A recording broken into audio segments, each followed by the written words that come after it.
सबको जय यीशु की।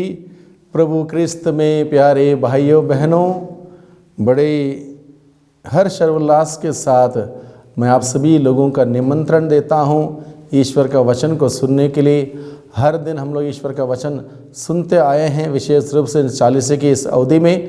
तो आज के दिन में और एक नया विषय लेकर मैं आया हूं। यह विषय है पाप कैसे फैलता है। पाप कैसे फैलता है, इस बात को जानना ज़रूरी है। और उसके साथ जुड़ा हुआ टॉपिक है इसका समाधान कैसे पाएं। देखो, पाप फैल गया और हमने कुछ नहीं किया तो ज़िंदगी बर्बाद। तो बाइबल बताता है और हम सभी लोगों के जीवन की हकीकत यह है कि हम सबके सब पापी हैं। और पाप एक बार हमारे जीवन में आता है, वो अपने जड़ें पसारते रहता है। अगर उसका समाधान हम ना ढूंढें तो पूर्ण रूप से हमें बर्बाद कर सकता है। एक छोटा सा उदाहरण मैं आपके सम्मुख रखना चाहता हूँ। आपने अपने जीवन में बहुत बार देखा होगा, जैसे पुराने मकान जिसमें कोई लोग रहते नहीं हैं, बिल्कुल खंडहर पड़े हुए हैं, उस मकान के दीवार में, चाहे वो ईंट की दीवार हो, चाहे वो सूर्य की चूना से बनाई हुई वैसी दीवार हो पुराने ज़माने की, उसमें अगर कोई पीपल का पेड़ जमा है, वो क्या करता है, भले ही उसको पानी कोई नहीं देता, भले ही उसको खाद कोई नहीं डालता, भले ही उसको सेवा कोई नहीं करता, वो पेड़, पीपल का पेड़ हो या बरगद का पेड़ हो, वो धीरे धीरे धीरे धीरे बढ़ता है। उसकी जड़ें पूरे दीवार में घुस जाती हैं। उसके बाद क्या करता है, पेड़ बढ़ता है, जड़ें बढ़ती जाती हैं, फैलती जाती हैं, दीवार तोड़ देता है और बर्बाद कर देता है। यही बात अगर मान लो कोई ऐसे पुराने घर, जिस घर की छत पर या छत की दीवारों पर साइड में अगर ऐसा पीपल का या बरगद का पेड़ जम जाए और उसको कोई उसको वहाँ से ना उखाड़े, उसको ना निकाले, तब भी उस घर की उस दीवार को वो पेड़ अपने जड़ से फाड़ देता है, घर बर्बाद कर देता है। ये सब हमने बहुत जगह पर देखा। तो मैं समझता हूँ पाप भी इसी प्रकार से, एक बार आ गया पाप मेरे जीवन में, वो अपना जड़ें फैलाते जाता है। जैसे जैसे जड़ें फैलाएगा वैसे वैसे मुझे कमज़ोर करेगा, वैसे वैसे मुझे ईश्वर से अलग करेगा और मुझे बर्बादी की ओर ले चलेगा। इसलिए आज के दिन में मैंने सोचा इस विषय को लेकर आप सबों से बात करूं, क्योंकि ये हकीकत है, हम सभी लोगों के जीवन की हकीकत है। पाप कैसे फैलता है, इस बात पर हम निगरानी रखें, ध्यान रखें और इसका समाधान हम ढूंढें। अन्यथा सब कुछ व्यर्थ हो जाएगा, सब कुछ बेकार हो जाएगा, सब कुछ खत्म हो जाएगा। और इस बात को समझाने के लिए मैंने एक छोटा सा उदाहरण लिया है। संत लूकस के द्वारा रचित सुसमाचार अध्याय 15 पद संख्या 11 से आगे का प्रसंग मैंने लिया है। इस प्रसंग में यहाँ पर लिखा है, किसी मनुष्य के 2 पुत्र थे, एक बाप के 2 बेटे थे। छोटे ने अपने पिता से कहा, पिताजी संपत्ति का जो भाग मेरा है मुझे दे दीजिए। बड़े ध्यान से इस बात को हम सुने। 2 बेटे एक बाप के। छोटे बेटे ने अपने पिता से एक दिन कहा, पिताजी संपत्ति का जो भाग मेरा है मुझे दे दीजिए। अगर पिता ने तुरंत उससे पूछा होता, बेटा संपत्ति का तेरा भाग कहां से आ गया, क्या उत्तर देता हो? पिताजी आपके पास है, मैं आपका बेटा हूं इसलिए मेरा है। हाँ ठीक है, पिता के पास है। जब तक पिता बांट के नहीं देगा अपनी मर्जी से, तब तक वो इस अंदाज से नहीं पूछ सकता, जो भाग मेरा है मुझे दे दीजिए। मेरा मुझे, ये अहंकार व्यक्त करने वाले शब्द हैं, अहंकार जताने वाले शब्द हैं। यानी कि पाप अहंकार से, घमंड से, वासना से हमारे जीवन में आ सकता है। और यहां पर इस बेटे के जीवन में इस घमंड के द्वारा, अहंकार के द्वारा पाप का प्रवेश हुआ। इसलिए उसने कहा संपत्ति का जो भाग मेरा मुझे दे दीजिए। हम लोगों को पता है लूसीफर जो है वो पहले एक दूत था, ईश्वर की सेवा उसको करनी थी। संभवतः कुछ समय उसने ईश्वर की सेवा की। एक दिन उसने कहा मैं ईश्वर की सेवा नहीं करूंगा, मैं ईश्वर की तारीफ नहीं करूंगा, ईश्वर के सामने मैं नहीं झुकूंगा। उसके अंदर घमंड आया, उसके अंदर अहंकार आ गया। और ऐसे लोगों को स्वर्ग में जगह नहीं होती। जो घमंडी है, जो अहंकारी है, उसको वहाँ से निकाल दिया जाता है। और जब वहाँ से उसको निकाल दिया, उसने अपने राज्य स्थापित करने का काम शुरू किया और आज भी वो कर रहा है। मेरा यानी कि अहंकार, घमंड पाप की शुरुआत। और इस छोटे बेटे के जीवन में हम देखते हैं पाप की शुरुआत हुई घमंड के द्वारा, अहंकार के द्वारा। संपत्ति का जो भाग मेरा है मुझे दे दीजिए। तो पहला नतीजा देखिए कैसे पाप फैलता है। पिता ने उनमें अपनी संपत्ति बांट दी, बंटवारा हुआ, घर का विभाजन हुआ। There was division, relationship got cut. So far they were in one house, father and two sons. भाई भाई के बीच में रिश्ता था, बाप और बेटे के बीच में रिश्ता था। पाप की शुरुआत होते ही ये पारिवारिक रिश्ता खत्म हुआ, बाप बेटे का रिश्ता खत्म हुआ, वहां पर विभाजन हुआ। भाई भाई के बीच में रिश्ता था, वो रिश्ता टूट गया। शुरुआत तो ही बड़ी छोटी ही। अब देखिए कैसे घर को तोड़ता है ये पाप। अब देखिए कैसे घर को तोड़ता है ये पाप। जैसे मैंने पहले उदाहरण दिया, पीपल या बरगद का पेड़ जब पनपने देते हैं कैसे उस मकान को, बिल्डिंग को तोड़ देता है, वैसे ही पाप कैसे इंसान को, इंसान के रिश्ते को, घर को, परिवार को कैसे तोड़ता, देखिए विभाजन करता है, तोड़ता है।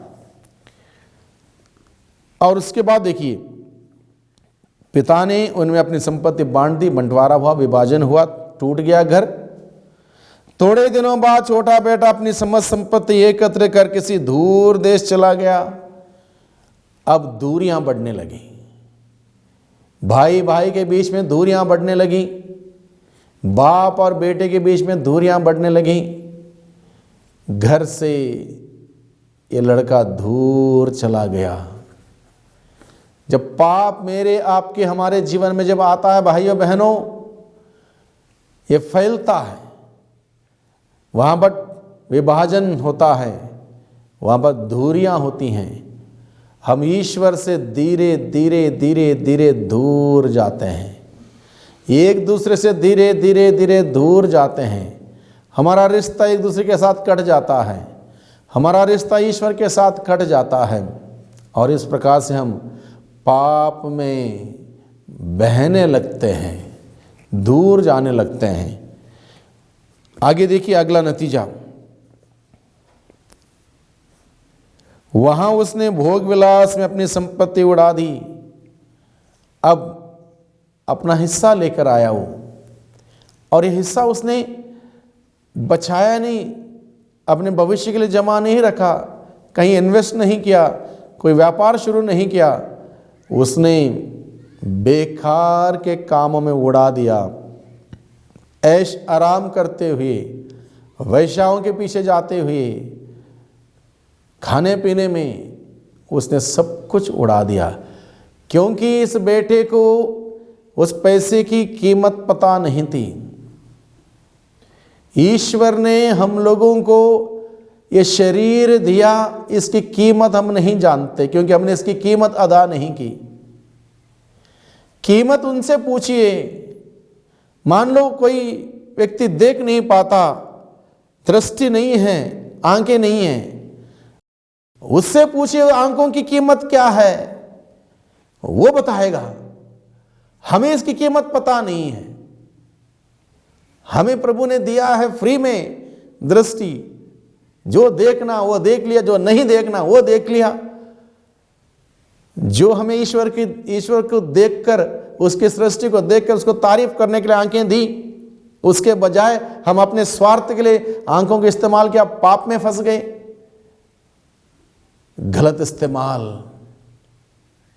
कीमत उनसे पूछिए जो सुन नहीं सकते, जिनके कान नहीं हैं। कान की कीमत उनसे पूछिए। या बोलने के लिए आवाज जिसके पास नहीं, बोल नहीं सकते, उनसे पूछिए बोलने का कीमत क्या है। जिनके पास हाथ नहीं, उनसे पूछिए हाथ की कीमत क्या है।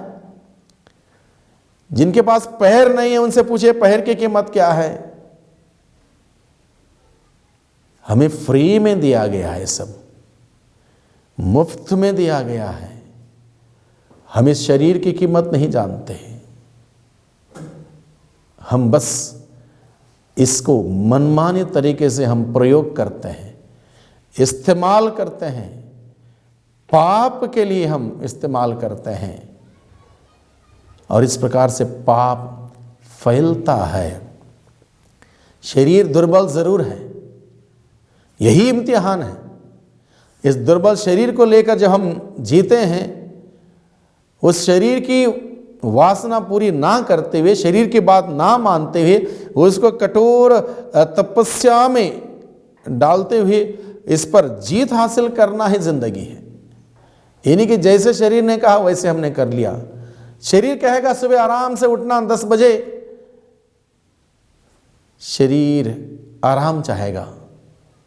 आलस्यपन, पेटूपन, शरीर से संबंधित कितने पाप हैं और हमें टोटली बर्बाद कर सकते हैं। अगर हम इस शरीर को अनुशासित तरीके से हम नहीं रखें, डिसिप्लिन में ना रखें, तो हमारा शरीर हमारे लिए नरक जाने के लिए कारण बन सकता है। इसलिए प्रभु यीशु ने क्या कहा, यदि तुम्हारी आंख पाप के लिए कारण बनती है उसको निकालो, हाथ पाप का कारण बनता है उसको काटो, जीभ पाप का कारण बनता है उसको निकालो। उसको तुम अंधे होके, काने होके, गूंगे होके, बहरे होके तुम स्वर्ग जा सकते हो, लेकिन इसका रहते नरक में ना डाले जाओ। प्रभु ने अपने वचन के द्वारा हमें समझाया है। और ये व्यक्ति क्या करता है, बेकार की चीजों में अपने पैसा बर्बाद करता, उड़ाता है, पाप के लिए, पाप में बढ़ने के लिए, पाप कमाने के लिए इस्तेमाल करता है। अपने पिता ने कमाया हुआ पुण्य ये सुअरों के सामने फेंकता है। आगे देखिए पाप कैसे फैलता है। जब वह सब कुछ खर्च कर चुका था तो उस देश में भारी अकाल पड़ गया। अब सब कुछ बर्बाद कर दिया उसने, सब कुछ खत्म हो गया। अब क्या हुआ, पाप कैसे फैलता देखिए। अब उस देश में क्या हुआ, अकाल पड़ गया। ये आशीष का अकाल, ईश्वर के आशीष का अकाल पड़ गया। जब इंसान पाप करते हुए दूर चला जाता है तो उसके ऊपर ईश्वर के आशीष का अकाल पड़ता है। बहुत खतरनाक है ये। एक बार के लिए खाने के लिए ना मिले, पीने के लिए ना मिले, घर ना मिले, कोई बात है, तब इंसान जिएगा। ईश्वर के आशीष का अकाल कितना खतरनाक है, इस बात को हम समझें इस उदाहरण के द्वारा। आशीष का अकाल जब पड़ गया तो क्या हुआ, उसकी हालत तंग हो गई। बिल्कुल उसकी हालत बहुत खराब हुई, तंग हो गई। अब कहीं कोई उम्मीद नहीं, कोई आसरा नहीं, कोई सहारा नहीं है। सब खत्म से लग रहा उसको। पाप इंसान को खत्म करता है, उसकी ज़िंदगी बर्बाद कर देता है। इसलिए वह उस देश के एक निवासी का नौकर बन गया। क्या बन गया? नौकर। क्या था ये? अमीर बाप का अमीर बेटा जिसके पास सब कुछ था, अब ये गरीब इंसान का एक नौकर बन गया। इंसान पाप करते करते शैतान के हाथों में गुलाम बन जाता है, नौकर बन जाता है। और ये नौकर बन गया। देखिए इसकी स्थिति, अमीर बाप के घर में था। क्या कमी थी? कोई कमी नहीं थी। पाप इसको कहां से कहां ले जाता है, बेटे से नौकर तक, अमीर बेटे से गरीब नौकर तक, इंसान से जानवर तक ले जाता है। ये बात भाइयों बहनों किसी के जिंदगी में हो सकता है अगर हम सतर्क ना रहें, अगर हम सावधान ना रहें। किसी के भी जिंदगी में हो सकता। हम देखते हैं कई बार परिवारों में लड़ाई है, मारपीट है, क्लेश है, भेदभाव है, छोटी छोटी बातों को लेकर हंगामा काटते हैं लोग। कारण क्या है? शैतान को उन्होंने जगह दी अपने घर में और उसकी जड़ें फैल रही हैं। घर में दुआ प्रार्थना नहीं है, ईश्वर का वचन की घोषणा नहीं हो रही है, परिवार एक साथ बैठ के प्रार्थना नहीं कर रहा, माला विनती नहीं कर रहा, प्रभु का वचन नहीं पढ़ रहा। बेटा आ रहा 9:30 बजे रात को, कान में दो पता नहीं क्या घुसा दिया और अपने आप बातचीत करते हुए आ रहा हो। बाप का डर नहीं है बेटे को, उल्टे बाप डरता है बेटे से पूछने के लिए, बेटा अब तक कहां था? बाप डरता है। ये सब पाप के नतीजे हैं। बेटी फोन लेके बैठी है, मां वहां पर दुआ कर रही, बेटी नहीं जा रही है। ये परिवार की परिस्थिति है भाइयों बहनों आज के दिन में। कहां जा रहा हमारे परिवार? कौन से मूल्य हैं हमारे परिवार में? कौन से सिद्धांत हैं? किसके सिद्धांत हैं? ये सब पाप के नतीजे, हमें विचार करने की जरूरत है। ये बात अच्छा लगता है कि एक बाप के 2 बेटे थे, उड़ाओ पुत्र की कहानी सुनते हैं, अच्छा लगता है। अपने घर में लागू करके देखें इस कहानी को, इस चीज को। इसके द्वारा प्रभु हमसे बातें करता है। क्या हमारी स्थिति, हमारे परिवार की स्थिति कैसी है? व्यक्तिगत परिस्थिति कैसी है? परिवार की परिस्थिति कैसी है? देखें। नबी हगाई के ग्रंथ में अध्याय 1 पद संख्या 6 के आगे लिखा है, तुम अपनी स्थिति पर विचार करो। तुमने बहुत बोया है किंतु कम लुनते हो। तुम खाना तो खाते हो लेकिन तुम्हारा पेट नहीं भरता। तुम पानी पीते हो, तुम्हारी प्यास नहीं बुझती। कपड़े पहनते हो, तुम्हारा शरीर गर्म नहीं रहता। मजदूर अपना वेतन पाता है लेकिन छेद वाले थैली में रखता है। इसलिए अपनी स्थिति पर विचार करो। 40 का यह समय भाइयों बहनों हम सभी लोगों के लिए अपनी स्थिति पर विचार करने का समय है।